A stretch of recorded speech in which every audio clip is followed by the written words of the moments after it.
Okay, good morning po. Ito na po yung ikatlong bahagi ng ating biyahe sa San Rafael, Bulacan. Nandito na po tayo sa parking area nitong The Greenery. Isa po itong resort na napakaganda po ng kanilang mga facilities sa loob. Para po siyang US inspired yung pong mga disenyo ng kanilang mga cottages dito sa loob ng The Greenery, mga kabiyahero. Ayan, pupunta po tayo sa Clubhouse 1. Tinawagan po tayo, doon po tayo nakatakdang kumain ng tanghalian. Ayan po yung unang building, diyan po siguro yung kanilang reception area, mga kabihero. Ayan, nagkakanda utal-utal na po tayo. Mukhang gutom na nga. Ayan, yung mga parking area po para sa maliliit na sasakyan. Halos 8 po yata yung bus na naririto at 2 po yung galing sa Gold Line Tours. At magkakaiba po yung kumpanyang pinanggalingan, mga kabiyahero. So yung gawin po na yan, na ipakita na po natin yan doon sa una po nating ginawang content ang lugar na ito. 1 year ago na po siguro. Ayan, lakad-lakad po tayo. Mayroon din po tayong madadaan ng parang isang convenience store dito sa loob mismo ng The Greenery. Dahil medyo malayo po yung mga tindahan sa labas, mga kabiyahero. So ayan po yung kanilang convenience store. Para hindi na kayo lumabas at lumayo pa. Ayan, at habang naglalakad-lakad po tayo, shoutout po sa mga Team Lintek, kay Joslyn, Rowena Acosta Vlog. Ayan, mga kaibigan po natin yan. Si Self The Official, si Calma Picon, si Cordapia Ganuelas, kay Apokoy, magandang umaga rin sa iyo. Kay DNK, ayan, mayroon pong train tayong makakasalubong. Ayan, so kung makikita nyo po yung kanilang mga cottages, talaga pong parakang nasa panahon ng mga Amerikano nung sila po yung unang mapunta dito sa Pilipinas. Ayan, ganyan din po yung mga disenyo ng kanilang mga bahay doon sa Camp Janhay noong araw. Kung kayo po nakarating na ng Camp Janhay, mga kabiyahero. Yun pong train na inyo pong nakita, gamit po yan para sa inyong sightseeing dahil medyo malawak po ang lugar na ito, mga kabiyahero. So bago po tayo makarating doon sa Clubhouse 1, kung saan po tayo kakain, muli, shoutout po muli sa iba po nating mga kasamahan. Ayan, salamat sa palagi nyong pagsuporta. Salamat sa buong Team Lintek, mga kabiyahero. So hindi naman po tayo mananatili sa bahay na ito ni Lolo kung wala hong susuporta at hindi po tayo magsusuportahan sa isa't isa. So bahagi na po ng ating pang-araw-araw na trabaho, gumawa po ng mga ganitong video kung saan po tayo nakakarating para may bahagi po natin sa inyo. So yan naman pong iba nating mga kasamahan, kung ano po yung kanilang mga uri ng gawain, yun din po yung kanilang ibinabahagi sa atin. Ayan, may US flag pa po dito. Talagang parang nasa Amerika tayo, mga kabiyahero. Okay, marami pong grupo yung naririto. Yan pong nasa gawing kanan, hindi po yan yung ating grupo. Yan, ibang grupo po yung gagamit ng lugar na yan. Napakaganda ng kulay, napakalamig sa mata. Ayan, dito po tayo sa gawing kaliwa. Yan po yung Clubhouse 1. Ito po yung naka-assign para sa atin pong mga pasahero. At tinawagan na nga po tayo para sa ating pagkain, mga kabiyahero. Ayan, nandito na po yung iba sa ating mga pasahero. Ayan si Gabs. Lagi nating kasama. Hindi pumayag yung mga pasahero na hindi natin po isama dito sa buffet, mga kabiyahero. Ayan, relax na relax. Napakalawak at napakaganda po ng ating mga makikita sa lugar na ito, mga kabiyahero. Hindi po siya nakakasawang pasyalan. Ayan po yung kasama nating driver sa Gold Line. Napalabo yung kuha ng camera pagtapat sa kanya. Ayan. Kumakain na po tayo. At pagkatapos, iikot po tayo para may bahagi ko po sa inyo yung mga iba't ibang tanawin sa lugar na ito. Ito po yung likod na bahagi. Ito pong Clubhouse 1 kung saan po tayo kumain. Napakaganda po ng tanawin dito sa likod. Medyo sarado nga lang po at hindi pinagagamit pa itong kanilang hanging bridge. At yung pong kanilang sapa sa ilalim ay talaga hong planado yung pagkagawa. Lamang wala pong tubig sa ngayon mga kabiyahero. Napakarami pa rin pong puno. Napakaluntian po ng paligid.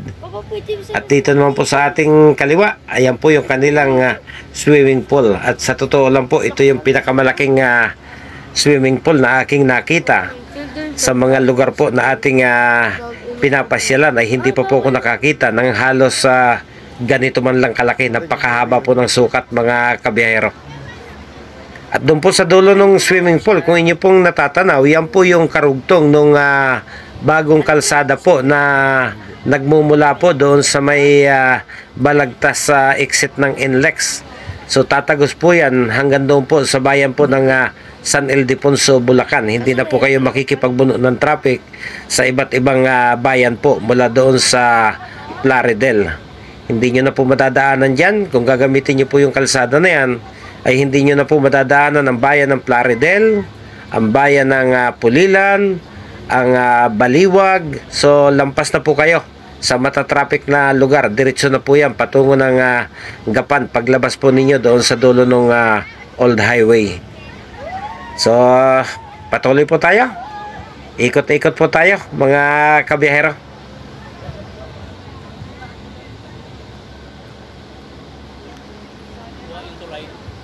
Nakukuha naman.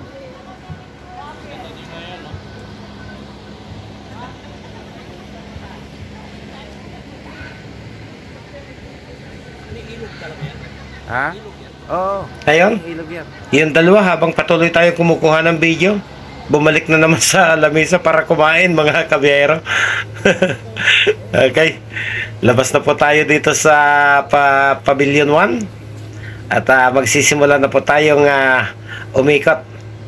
Ito pong mga staff ng catering mukhang payosi-yosi din at nagre-relax habang kumakain po yung kanilang mga client, mga kabiyahero.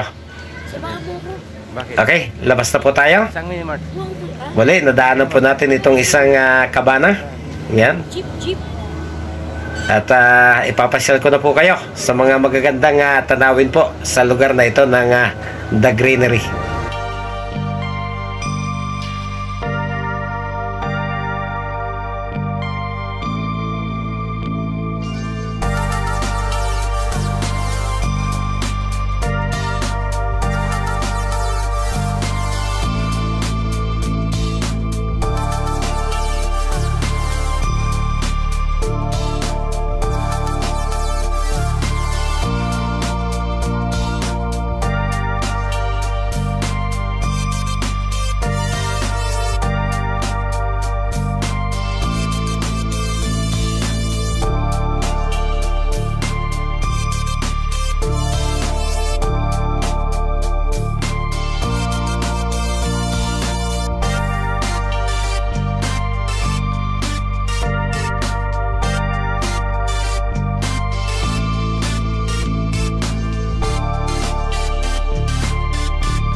Kung inyo pong mapapansin, may patuloy pa pong ginagawang tulay dito, papatawid po doon sa kabilang ibayo.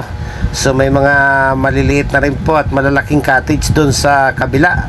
Bahagi po ng patuloy na development po nitong The Greenery, mga kabiyahero.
Okay mga kabiyahero, mula po dito sa The Greenery sa San Rafael, Bulacan. Maraming salamat po sa pagsabit nyo sa biyahe ko. Hanggang sa muli po mga kabiyahero.